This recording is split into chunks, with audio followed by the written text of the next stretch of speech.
የሆርሙዝ ሰርጥ ዛሬ በድጋሚ ተዘግቷል። የተዘጋበት ምክንያት ደግሞ ኢራን እስራኤል በደቡባዊ ሊባኖስ የምትፈጽመውን ጥቃት ማቆም አለባት በሚል እንደሆነ ተነግሯል። ይህን ተከትሎም ደግሞ የተኩስ አቁም ስምምነቱ እጅጉን ፈተና ውስጥ እንደገባ የሚጠቁም ነው ተብሏል። በተለይም ኢራንና አሜሪካ የገቡበት ውጥረት መፍትሄ ያገኛል የሚል ተስፋ ተጥሎበት ነበረ።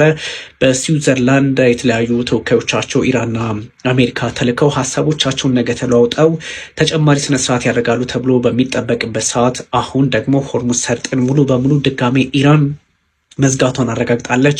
መዘጋቱ ብቻ አይደለም፣ ወደዛው አካባቢ የተኛውም አይነት መርከብ እንዳይጠጋ የሚል ከባድ ትዕዛዝ ነው የሰጠችው። የኢራን አብዮታዊ ዘብ ኃይል አይአርጂሲ ነው መግለጫውን የሰጠው። ከዛ ቀደም ግን በዋነኝነት ማዕከላዊ እዝ እየተባለ የሚጠራው ወታደራዊ እዙ ማለት ነው ሀሳብ ከሰጠ በኋላ መግለጫውን ተከትሎ አይአርጂሲ ባህር ኃይሉ ማለት ነው ሙሉ በሙሉ መዝጋቱን አረጋግጧል። ይህን ተከትሎ ደግሞ ፕሬዚዳንት ዶናልድ ትራምፕ የተለያዩ ስራዎች መስራት አለባቸው ተብሎ ሲታሰብ የእስራኤሉ ጠቅላይ ሚኒስትር ቤንያሚን ኔታንያሁና እስራኤል ካትዝ በደቡባዊ ሊባኖስ ጦሩ ሳይወጣ እዛው ቆሞ ግን ተኩስ እንዲያቆም ጥሪ አቅርበዋል።